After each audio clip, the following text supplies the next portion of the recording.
Hello, Brigadiers and Brigadettes. Welcome, Blue Jackets fans and hockey fans alike. I am your captain speaking.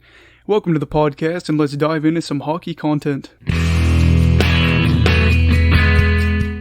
Alrighty, let's see what we're going to talk about today. Today we're going to talk about the two big fish that signed out of the free agent market.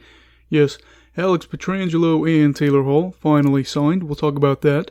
Then we're going to move on and talk about the battered bruised Bruins, which is a little play on words, as you can tell from the big bad Bruins. And then we're going to kick it off into some other league news. So with that being said, let's jump into that juicy hockey content. So the two biggest fish signed. Alex Pietrangelo signed a 7-year, $61.6 million deal with the Vegas Golden Knights. I think the thing is that we're probably going to talk about this, and it's something you might not have thought of before. Fleury. A lot of people say, is Fleury gone? No. And I think there's reason to think he's here to stay. Not here to stay for me, but for Vegas fans. I think there is reason to believe it. And I'm just going to break it down and give you my reasons. And then we'll talk a little bit about the Pietrangelo signing itself at the end. Reason number one. Leonard just got shoulder surgery, and even though they say he'll be ready for training camp, you never know.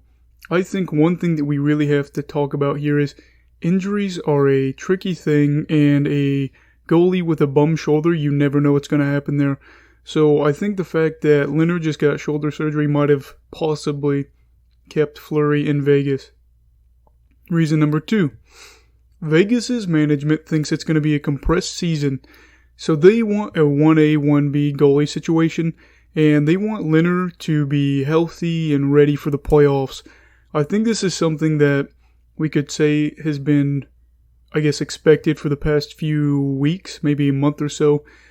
Everybody's not sure what the next season's going to look like. We're not sure if it's going to be 82 games. The commissioner seems to think it is. If it is 82 games, it's going to be compressed. They want to get it done by June, July, from what I have heard.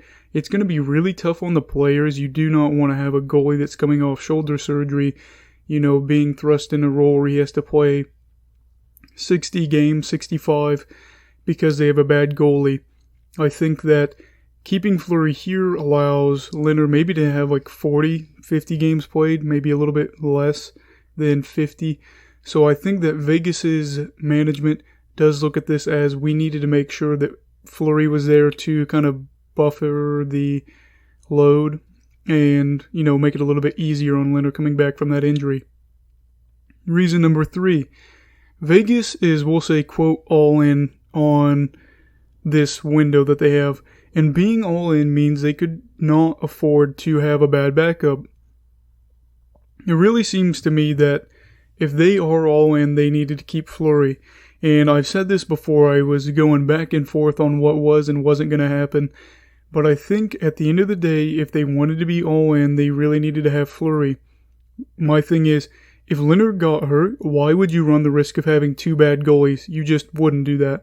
That would be really silly. I think that they realize that as well, because as far as I know, they don't have great, prospects, great guys in the AHL.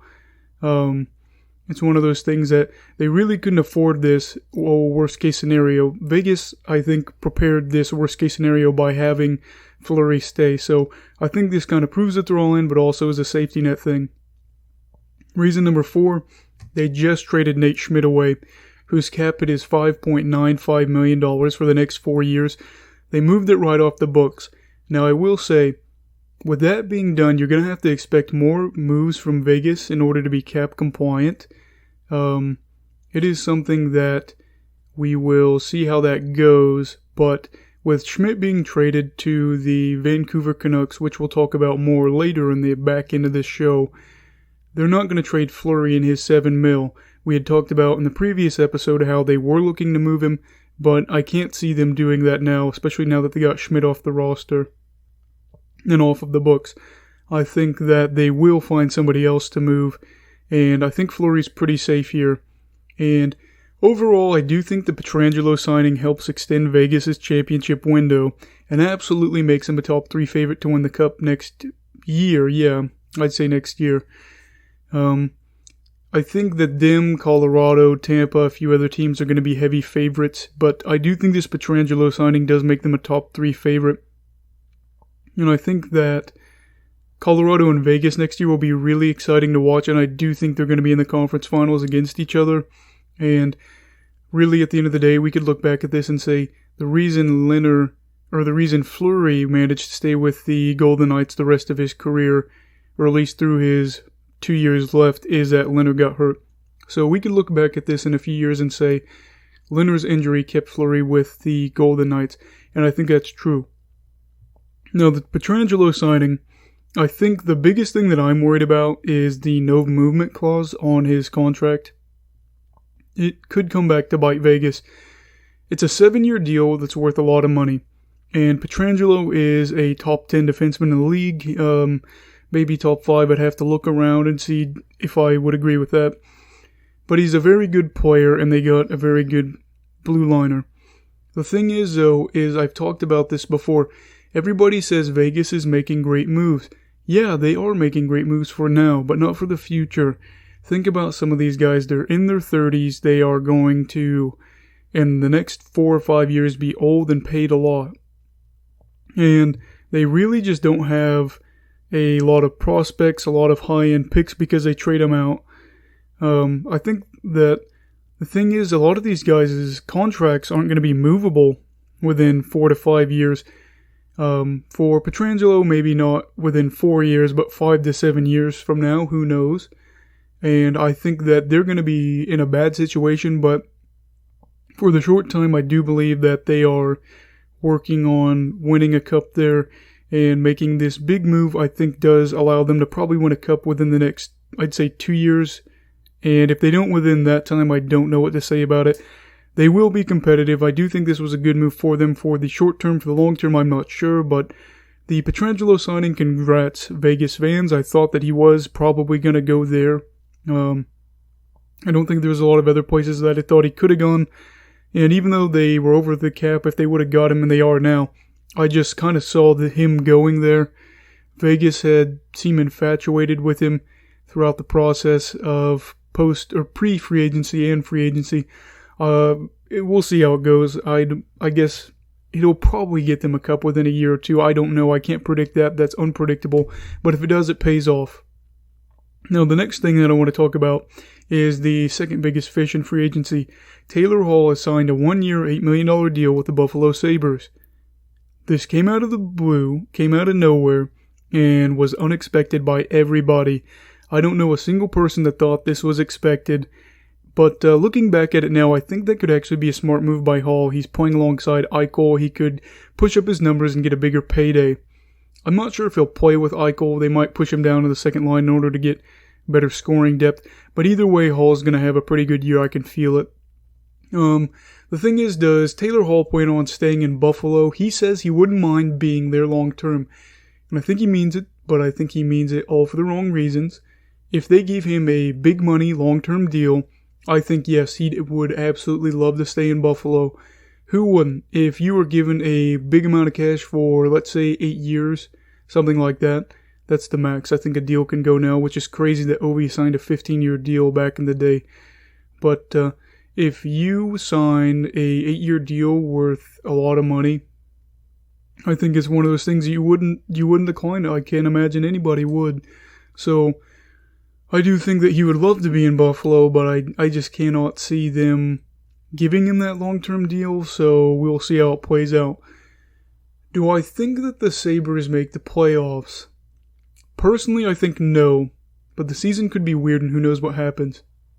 I think that Toronto, Boston, Tampa Bay are better than them. I do think that the Senators and Red Wings for sure are worse than the Sabres. I think the two question marks that I have are the Florida Panthers and the Montreal Canadiens. Do we really see the Buffalo Sabres being better than those two teams? I think for Florida, I do see them being better than I see the Sabres being better than the Florida Panthers. The Montreal Canadiens, I'm not sure. I think that the issue is Carey Price is really good and will help out the Canadiens in a way that a top 10 goalie would, and they've gotten better. So I don't know if they make the playoffs, but, the Montreal Canadiens especially could be one Carey Price injury away from being a team that struggles. I think they brought in Brian Elliott, maybe, if that's who I'm thinking of.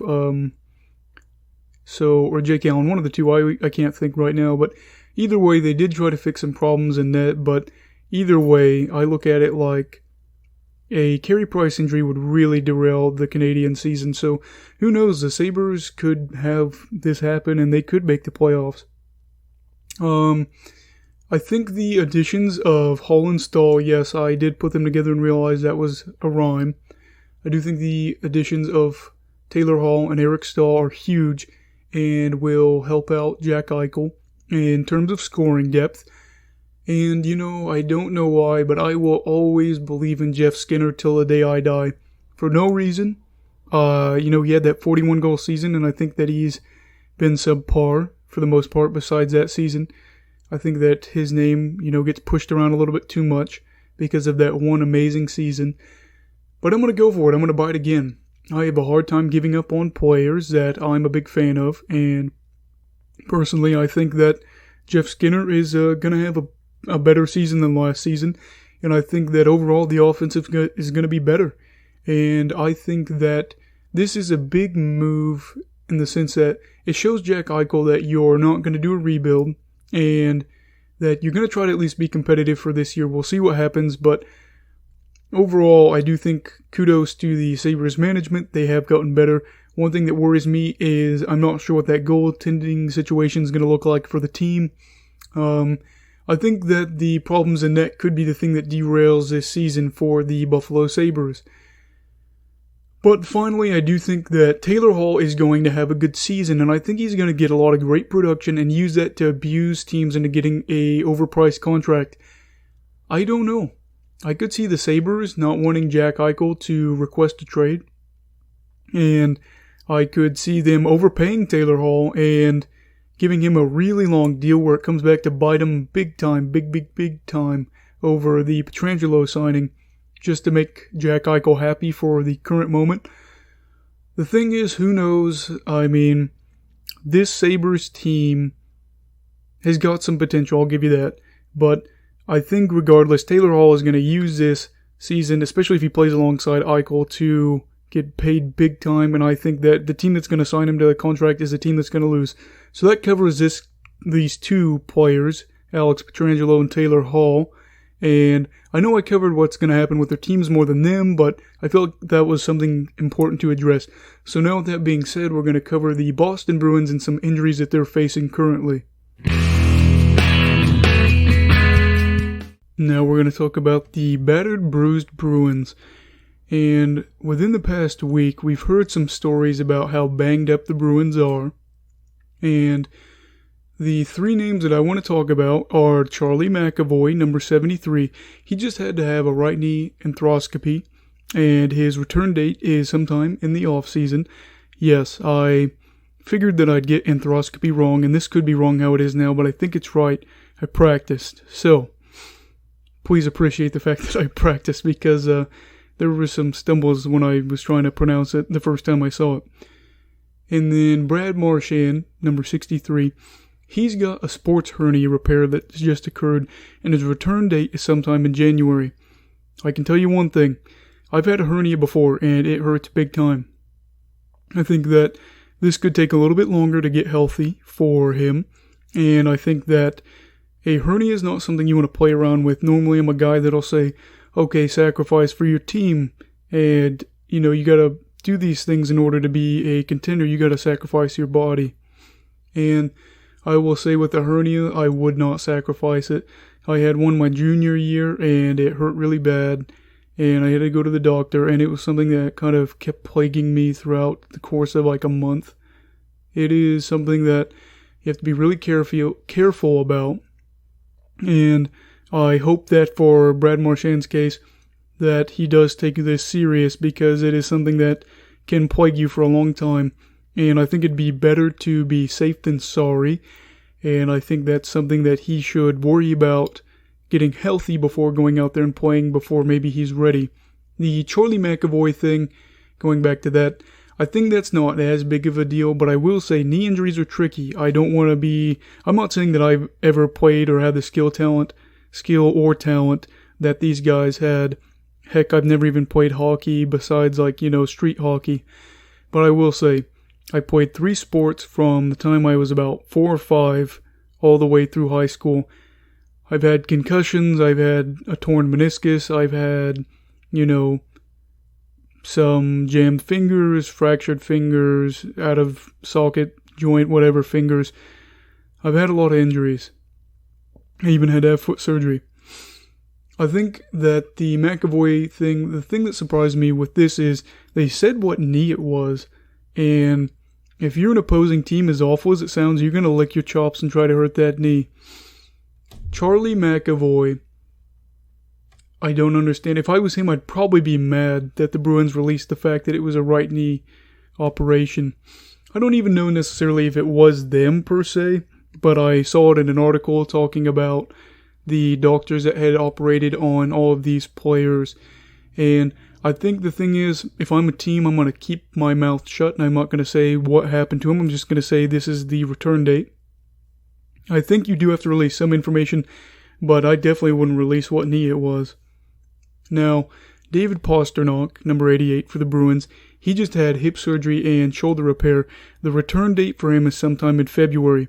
That's huge because Pasta is a major part of this offense, not only on the 5-on-5 play, but on the power play as well. Now, the thing is, I think that the Rat and Pasta are going to be the two that I talk about here mainly because they're supposed to not come back till after the season's already started. But I wanted to talk about their past 4 years.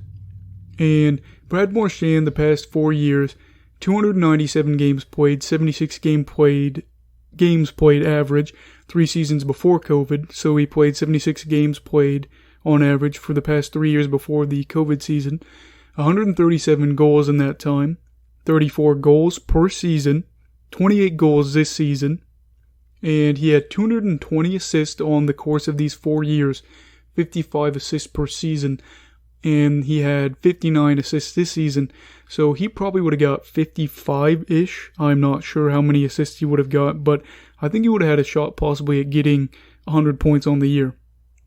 He has had 357 points over the course of these 4 years, 89 points per season. He had 87 this year. I don't know if I just said that a second ago, kind of spaced out when I got to moving on to that next line. I think that Brad is developing into somebody that for the next 4 years probably will be a really, really good player. In the past 4 years, he has developed into a top 25 talent. And over the course of the past 4 years, he's averaged 1.2 points per game, but this year he averaged 1.24 points per game. So it's like a fine wine. He keeps getting better with age. He's 30 or 31, I think. And he just keeps getting better. I think that he's probably got 3 to 4 more seasons like this under his belt or tucked away under his sleeve. And I think that Brad is going to have probably at least 3 guaranteed seasons like this. Now, David Pastrnak, the past 4 seasons has been amazing. And I'm not trying to get Line A fanboys or Winnipeg Jets fans fired up. But once Ovi leaves, I think that Pasta's better than Line A when it comes to goal scoring. I think that his ability to score is going to be better. Let's just take a look at these 4 seasons. 293 games played over the course of the past 4 years. 74 games played average the 3 seasons before COVID. 155 goals, 39 goals per season, but he had 48 this year. He was going to win the Rocket Richard Trophy. I do think that him and Ovi were neck and neck. 171 assists on the year. Whoa. Gretzky didn't even get that. 171 assists within the 4 years, 43 assists per season, 47 this season. He would have cracked 100 points. He would have got probably 50 goals guaranteed, 50 assists guaranteed. Who knows where he would have gone there. I think 55 goals, maybe 52 or 3 assists. He's had 326 points, 82 points per season. This year he had 95. Pasta is developing into a player that's going to score over 100 for years to come. I think and I definitely think he's a top 25 talent as well. The Bruins have some interesting names on this board, and they've got some great talent. Great talent. The thing is, a lot of this talent's old, but I will say that I think Pasta's going to be the face of this franchise real soon.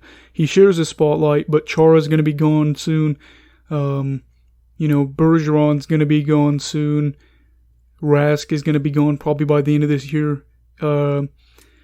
Pasta is going to take over, and I think he's going to be the face of this franchise for a good long while.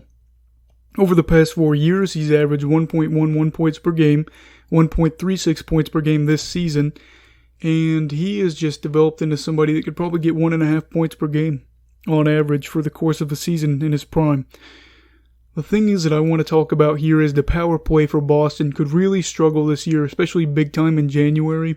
David Pastrnak was third in power play points this past season, but he's obviously injured, and his return date will be sometime in February. Now, granted, the season's supposed to start sometime in January. Torrey Krug was tied 6th in power play points. He left in free agency.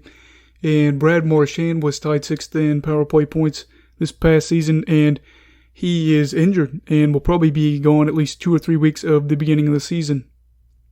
I think that the power play may not be horrible, but I do think that it'll be around league average for the first 2 or 3 weeks, maybe even month of the season. I will say the Craig Smith signing will help them out on the power play a little bit, but he gets most of his points on 5-on-5 play. So Boston fans, let me know what you think.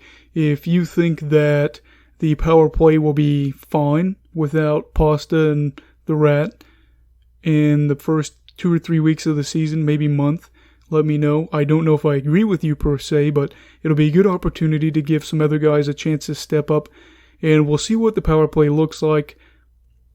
I think that for me, I just cannot imagine them being, a top 10, top 5 power play with the losses of these guys, especially Krug. That hurts. But obviously Pasta and the Rat, them being gone Pasta being gone for a month and a half, that's really going to hurt them overall as a team. Now, like I said, Bruins fans, let me know if you think otherwise, or somebody else, if you think otherwise, let me know. But with that being said, we're going to move on, and we are going to go over other league news. So now we're going to talk about league news, and first off, I just want to say, I apologize if I seem a little bit slow-paced today. Our sleeping pattern has been rough, and my sleeping pattern has been rough on top of that, and it's kind of weird just trying to figure it out. It's the weekend, we've got some cleaning to do, but again, my apologies. Eugene Melnyk has said that the Senators will win a cup within 4 years, and then he backhand compliments the fans. I don't know if you know what a backhand compliment it is, but it's something like, "Oh, that shirt looks good even though you're wearing it." Something along the lines of that. And he said that the fans haven't shown up in the past few years. And here's my take on it.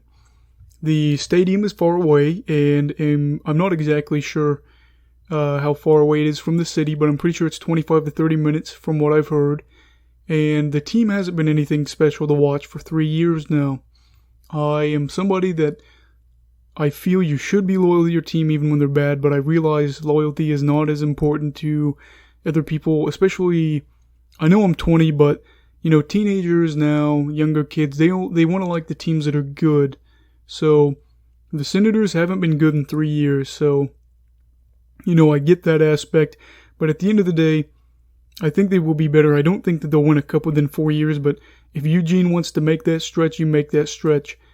And moving on into the other league news, Nate Schmidt has been traded to the Canucks for a 2020 second, third round pick.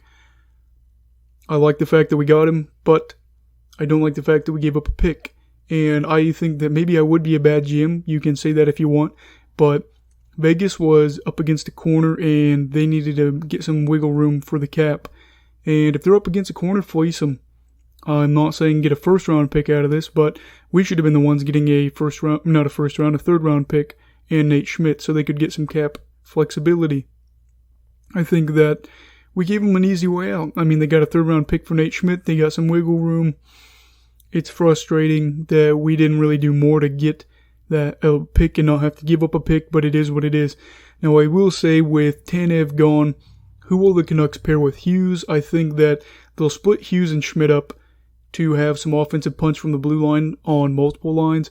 So my question is, who are they going to pair with Hughes? Hughes needs somebody that is going to be able to stay back because Hughes is going to jump into a play more often than not. 5-on-5 play, he's not very good, but not in the sense offensively. Offensively, he is pretty good, but defensively, he is not good. I think you're going to need to figure that out. I don't know what this blue line is going to look like, but they'll figure it out. We'll see how it works, but I think they'll split those two up. But welcome, Nate Schmidt. I doubt you'll ever hear this, but welcome. Now, I want to talk about, is Mike Hoffman ever going to sign? Personally, I'd love to see him sign a 2-year deal with us, but who knows what he's going to do. I look at it as, with the Max Domi deal being done, we should make a cautious push in these 2 years. The top teams in the East are getting older, and we need to take advantage of the moment while the iron's hot. You know, Washington and Pittsburgh especially are getting older. Boston's getting older. Tampa Bay's older, but they do have some younger guys. Everybody's got younger guys, but especially Washington and Pittsburgh, I think that a lot of their guys are older. We should take advantage of this moment, and I think we should get him to a 2-year deal. And one thing that I wanted to say is, we ranked 28th in the league for power play goals last year, and that was behind Detroit and ahead of Ottawa. So we were, stuck in between two of the worst teams in the league. We need to go fix our power play, and Mike Hoffman, I think, is that guy. And Mike was, amazing on the man advantage. He had 11 power play goals last year. That alone would have moved us to 42 points, or power play goals, which would have been 13th in the league, so we would have been about league average. I think a 2-year deal would be something that we could do, and we could, take a risk, because at the end of the day, if we have one season and Mike Hoffman's bad, we could be like, well, at least, we only have to pay him for 1 more year. I would like to sign him to a 2-year deal just because we have Domi, and I want to make a push. I don't think that that's a crazy push to make. I would love to see us sign Hoffman. The longer he's out on the market, the more teams are going to be trying to get those offers in. And I think we should try to snag him up. I don't know if Yarmer wants to do that, but, we've got some cap. Let's get this Pierre-Luc Dubois signing done, lock him up for 3 or 4 years, get Hoffman signed for 2 years. I'll feel pretty good about this team. Who knows what we could do with this core if that was the case. And even with Domi, I think we should be able to at least make a second-round appearance. Who knows? We'll see. Another thing I want to talk about is Alexander Georgiev, or Alex Georgiev, has signed a 2-year, $4.85 million deal with the New York Rangers. I think this is a good move. I know some people are saying that he could be used for the expansion draft with Seattle. I don't know. I don't know what Seattle's thinking. So, who knows what's going on there. Seattle could not take him. But either way, they protect Shesterkin. And, I think they should have a pretty good goalie tandem going forward. I think they'll make the playoffs this upcoming year, and they'll make some big-time noise. So, congrats, Alex, for getting that deal. And one thing we're going to talk about, just before we have some exciting news to finish it out, is the Patrick Laine saga. It appears that Patrick Laine wants a trade again. This is something that, from week to week, I feel like changes. I think that it needs to be addressed, and it seems like Patrick Laine's agents have said that a trade might be beneficial for both sides. I'm getting so sick and tired of this. Patrick Laine is becoming a headache, and I don't know if it's him or his agents, whatever, but the relationship between him and Winnipeg is not good. There's reports that he might not go to training camp, and my thoughts on this is the Laine situation needs to end for Winnipeg. They need to trade him, get the offers that they feel like are going to be reasonable. They can't, ask for, this is just an example, so don't say, oh, this would never happen, but if I was the Blue Jackets and Winnipeg said, oh, we want Seth Jones and Oliver Bjorkstrand, I wouldn't do it. I'd say, you can keep Patrick Laine because there's too much of a risk. He's not on a long-term deal. And I think they need to be realistic here. They need to get a top 4 defenseman and, maybe 2 third-round picks, or not 2 third-round picks, 2 second-round picks, maybe a little bit more. But it's a risk, and with the market being the way it is right now, teams just can't run that gamble. They cannot do this where Laine could leave within 2 years. Next thing you know, let's say you're out of Seth Jones and Oliver Bjorkstrand, something like that. And I have high hopes for Bjorkstrand, and I'm a big fan of Seth Jones. So I think that the Jets need to trade him, but also get something realistic out of it. Also for Laine, maybe a change of scenery will help him out. I think the problem is Laine wants the sun and the moon and the stars, and Winnipeg's not going to give it to him. But who knows where that'll go from there. But to finish this out, I think one thing that I wanted to say is, as long as the mail comes in on time, I know that seems very unreliable lately, but if it comes in on time, we will be recording our first YouTube video ever for next week's episode. Not this week's, but next week's. As long as everything comes in on time, you'll get to see my face for the first time. I've never shared it on the Instagram account either, Blue Jackets Brigade on Instagram. But for the first time ever, as long as things come in the mail on time, next week's episode you'll be able to see my face and it'll be a YouTube video. And from here on out, we'll be doing YouTube videos. I'm really excited for that. I hope you guys are excited as well. Get ready. You're going to see me, my ugly face. And everybody get excited for that. Have a great week. Stay safe from COVID. And let's get excited for this future of the account. All right, everybody stay safe. Goodbye, Brigadiers and Brigadettes, and hockey fans in general. This is your captain signing off. Have a great week.